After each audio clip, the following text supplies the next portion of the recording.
Assalamualaikum warahmatullahi wabarakatuh. Perkenalkan, nama saya Aldafa Nur Azela dengan NPM 191063108852, kelas 4B, Program Studi Pendidikan Bahasa dan Sastra Indonesia, Fakultas Keguruan dan Ilmu Pendidikan, Universitas Singapura Bangsa, Karawang. Pada kesempatan kali ini, saya membuat video kelompok untuk memenuhi tugas mata kuliah semantik, yaitu artikel mengenai kategori makna leksikal yang diampu oleh Bapak Roni Nugraha Safroni, SPD MPD. Berikut teman-teman kelompok saya. Perkenalkan, nama saya Desi Rahmawati, NPM 191063108867. Perkenalkan, nama saya Ayu Sukmawati, NPM 191063108007.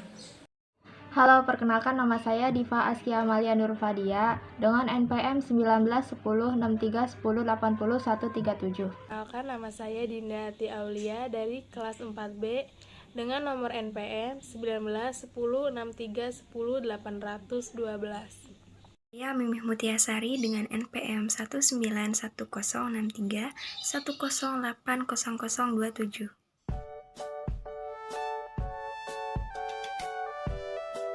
Abdul Qair tahun 2008 halaman 29 mengatakan bahwa dalam mengkaji semantik secara umum dikenal adanya makna leksikal, makna gramatikal, makna konstekstual, dan makna idiomatikal. Makna leksikal adalah makna yang secara inheren dimiliki oleh setiap bentuk dasar atau morfem dasar atau akar. Menurut Abdul Qair, kategori makna leksikal terbagi menjadi 5, yaitu kategori nominal, kategori verbal, kategori adjektiva, kategori pendamping, dan kategori penghubung. A. Kategori nominal, yaitu kelas kata yang menyatakan nama orang, tempat, benda, atau segala yang dibendakan. Kata leksem nominal dalam bahasa Indonesia secara semantik mengandung ciri makna benda. Berdasarkan analisis semantik lebih lanjut, leksem-leksem nominal dapat dikelompokkan atas tipe-tipe sebagai berikut. Tipe 1, berciri, benda, dan orang. Tipe 1 ini terbagi atas 6 subtipe 1, diantaranya 1. Subtipe 1A, berciri makna utama, benda, orang, dan nama diri. Contohnya, Bagus, Vito, dan Venti. 2. Subtipe 1B, berciri makna utama, benda, orang, dan nama kerabatan. Contohnya, Bapak, Ibu, dan Kakak. 3. Subtipe 1C, berciri makna utama, benda, orang, dan nama pengganti. Contohnya, saya, kamu, dan dia. 4. Subtipe 1D, berciri makna utama, benda, orang, dan nama jabatan. Contohnya, guru, dosen, dan lurah. 5. Subtipe 1E, berciri makna utama, benda, orang, dan nama gelar. Contohnya, Raden, Doktor, dan Sarjana Humaniora. 6. Subtipe 1F, berciri makna utama, benda, orang, dan nama pangkat. Contohnya, Sersan, Letnan, dan Kolonel.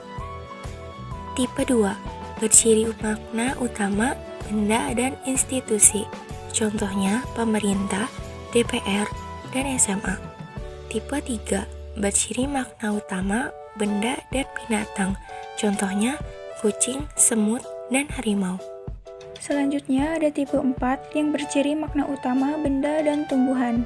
Leksem nominal tipe 4 ini terdiri atas 3 subtipe, yaitu yang pertama, subtipe 4A. Subtipe 4A ini berciri makna utama, benda, dan tumbuhan. Contohnya, rumput, perdu, ilalang, dan keladi. Yang kedua, subtipe 4B yang berciri makna utama, benda, dan pohon. Contohnya durian, nangka, ketapang, mahoni, dan kelapa. Yang ketiga ada subtipe 4C yang berciri makna utama, benda, dan tanaman. Contohnya padi, bayam, ketela, ubi, dan kubis. Selanjutnya ada tipe 5 yang mengandung ciri makna utama benda dan buah-buahan. Misalnya durian, nangka, pisang, mangga, dan sawo. Selanjutnya tipe 6 yaitu mengandung makna benda dan bunga-bungaan. Misalnya melati, kenanga, cempaka, seruni, dan mawar. Selanjutnya ada tipe 7 yang mengandung makna benda dan peralatan. Leksem nominal tipe 7 ini terbagi atas 9 subtipe, yaitu yang pertama, subtipe 7A yang berciri makna utama benda, peralatan, dan masak. Contohnya panci, wajan, kuali, dan kompor. Yang kedua ada subtipe 7B yang berciri makna utama benda, peralatan, dan makan. Contohnya piring, sendok, garpu, dan mangkuk. Yang ketiga ada subtipe 7C yang mengandung ciri makna utama benda, peralatan, dan pertukangan. Contohnya gergaji, ketam, pahat, dan palu. Yang keempat ada subtipe 7D yang mengandung ciri makna utama benda, peralatan, dan perbengkelan. Contohnya obeng, tang, bubut, dan kunci. Yang kelima ada subtipe 7E yang mengandung ciri makna utama benda, peralatan, dan pertanian. Contohnya cangkul, sabit, bajak, dan galu. Yang keenam ada subtipe 7F yang memiliki ciri makna utama benda, peralatan, dan perikanan. Contohnya kail, jala, jaring, dan joran. Yang ketujuh ada subtipe 7G yang memiliki makna utama benda, peralatan, dan rumah tangga. Contohnya lemari, meja, kursi, dipan, dan sapu. Yang kedelapan ada subtipe 8H yang memiliki ciri makna utama benda, peralatan, dan tulis-menulis.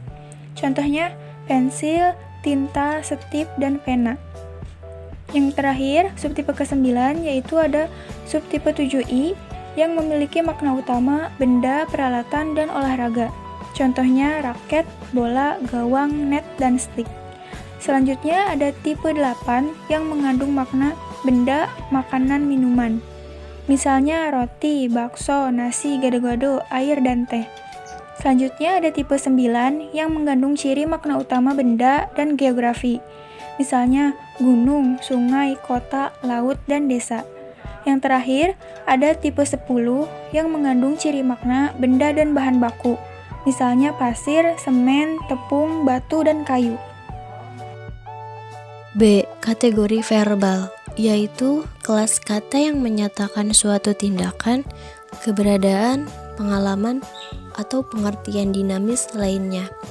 Berdasarkan analisis semantik, leksem-leksem verbal itu dapat dikelompokkan atas tipe-tipe.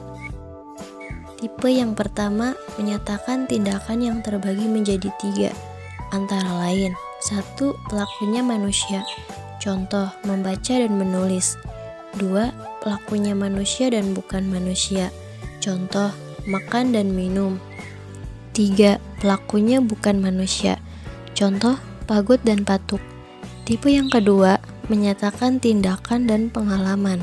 Contoh, bicara dan bujuk. Tipe ketiga menyatakan tindakan dan pemilikan.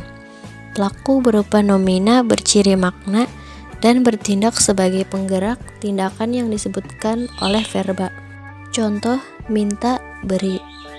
Tipe keempat menyatakan tindakan dan lokasi atau tempat. Contoh, datang, masuk, dan pulang. Tipe yang kelima menyatakan proses. Contoh, tumbuh, terbit, pecah, dan layu. Tipe yang keenam menyatakan proses pengalaman. Contoh, cemas, ingat, sadar, ragu, dan kagum. Tipe 7 menyatakan nomina yang mengalami suatu proses atau kejadian memperoleh atau kehilangan, kerugian. Contoh, dapat, punya, dan memiliki. Tipe yang ke-8 menyatakan proses lokatif. Contoh, berangkat, pergi, dan sampai. Tipe yang ke-9 menyatakan keadaan. Contoh, kering, ramai, rusak, bagus, cerah, dan sepi. Tipe yang ke-10 menyatakan keadaan pengalaman. Contoh, gugup, iri, jengkel, malu, dan berani. Tipe yang ke-11 menyatakan keadaan yang menyatakan memiliki, memperoleh, atau kehilangan sesuatu. Contoh, berhasil, berwarna, beruntung, dan memiliki. Tipe yang ke-12 menyatakan keadaan lokatif. Contoh, hadir, diam, mengalir, dan berhenti. Selanjutnya kategori adjektiva. Kategori adjektiva adalah kategori yang terdiri atas leksem yang dapat diawali kata ingkar tidak, dapat diawali kata pembanding paling, dan dapat direduplikasikan serta diberi imbuhan se-nya. Adjektiva ini dapat menerangkan kuantitas, kecukupan, urutan, kualitas, maupun penekanan suatu kata. Berikut tipe-tipe kategori adjektiva. Tipe 1 menyatakan sikap, tabiat, atau perilaku batin manusia, contohnya ramah, galak. Tipe 2 menyatakan keadaan bentuk, contoh bundar, bulat, lengkung, dan lurus. Tipe 3 menyatakan ukuran seperti panjang, pendek, tinggi, dan gemuk. Tipe 4 menyatakan waktu dan usia seperti lama, baru, muda, dan tua. Tipe 5 menyatakan warna seperti merah, kuning, hijau, dan biru. Tipe 6 menyatakan jarak seperti jauh, dekat, dan sedang. Tipe 7 menyatakan kuasa tenaga seperti kuat, lemah, tegar, dan segar. Tipe 8 menyatakan kesan atau penilaian indera seperti sedap, pahit, dan cantik. D. Kategori pendamping, yaitu leksem-leksem tertentu yang mendampingi nomina, verba, adjektif, dan juga klausa untuk memberikan keterangan tertentu yang bukan menyatakan keadaan atau sifat. Berikut kategori pendamping dengan beberapa kategori di dalamnya. A. Pendamping nomina, terdiri atas pernyataan, pengingkaran dengan satu buah leksem, bukan, yang ditempatkan di awal nomina. Kuantitas atau jumlah, contoh leksem, beberapa, semua, seluruh, sejumlah, dan banyak. Leksem-leksem tersebut ditempatkan di muka nomina. Pembatasan, dengan dua buah leksem, hanya dan saja. Leksem hanya ditempatkan di muka nomina, sedangkan leksem saja di belakang nomina. Tempat berada, dengan leksem di dan pada. Tempat asal, dengan leksem dari. Selain menyatakan asal tempat, pendamping dari dapat juga menyatakan asal bahan dan juga asal waktu. Tempat tujuan atau arah sasaran, dengan leksem ke dan kepada. Hal atau perkara, dengan leksem tentang, mengenai, perihal, dan masalah. Alat, leksemnya adalah dengan. Pelaku dengan leksem oleh yang ditempatkan di muka nomina. Batas tempat dan batas waktu, dengan leksem sampai dan hingga yang ditempatkan di muka nomina. B. Pendamping verba, antara lain menyatakan 1. Pengingkaran, dengan leksem tidak dan bukan yang ditempatkan di muka verba. 2. Berbagai aspek, seperti sudah, telah, masih, lagi, dan mulai. 3. Berbagai modalitas, dengan leksem belum, sedang, akan, boleh, dapat, harus, wajib, mesti, dan jangan. 4. Kuantitas, dengan leksem sering, seringkali, acapkali, jarang, banyak, kurang selalu, dan sebagainya. 5. Kualitas, dengan leksem sangat, agak, cukup, paling, dan sekali. 6. Pembatasan, dengan leksem saja di belakang verba dan hanya di muka verba. C. Pendamping adjektiva, antara lain menyatakan 1. Pengingkaran, dengan leksem tidak dan bukan. 2. Kualitas, dengan leksem berupa kata sangat, agak, cukup, paling, sekali, maha, dan serba. D. Pendamping klausa, antara lain leksemnya memberi makna. 1. Kepastian, dengan leksem pasti, tentu, dan memang. 2. Keraguan, dengan leksem barangkali, mungkin, dan boleh jadi. 3. Harapan, dengan leksem semoga dan mudah-mudahan.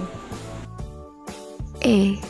Kategori penghubung, yaitu leksem yang berfungsi untuk menghubungkan. Di antaranya, yang pertama ada penghubung koordinatif. Dengan leksemnya antara lain menyatakan makna. 1. Penggabungan dengan leksem dan. 2. Pemilihan dengan leksem atau. 3. Mempertentangkan atau mengontraskan dengan leksem tapi atau tetapi. Yang keempat, mengoreksi atau membetulkan dengan leksem melainkan dan hanya yang digunakan di antara dua klausa. Yang kelima, menegaskan dengan leksem bahkan, itu pun, malah, lagi pula, apalagi, padahal, dan jangankan. Yang keenam, pembatasan dengan leksem kecuali dan hanya. Yang ketujuh, mengurutkan dengan leksem lalu dan kemudian. Yang kedelapan, menyamakan dengan leksem yaitu dan yakni untuk menyamakan dan menjelaskan. Dan leksem adalah dan ialah untuk menyamakan menjelaskan dua konstituen yang sama maknanya.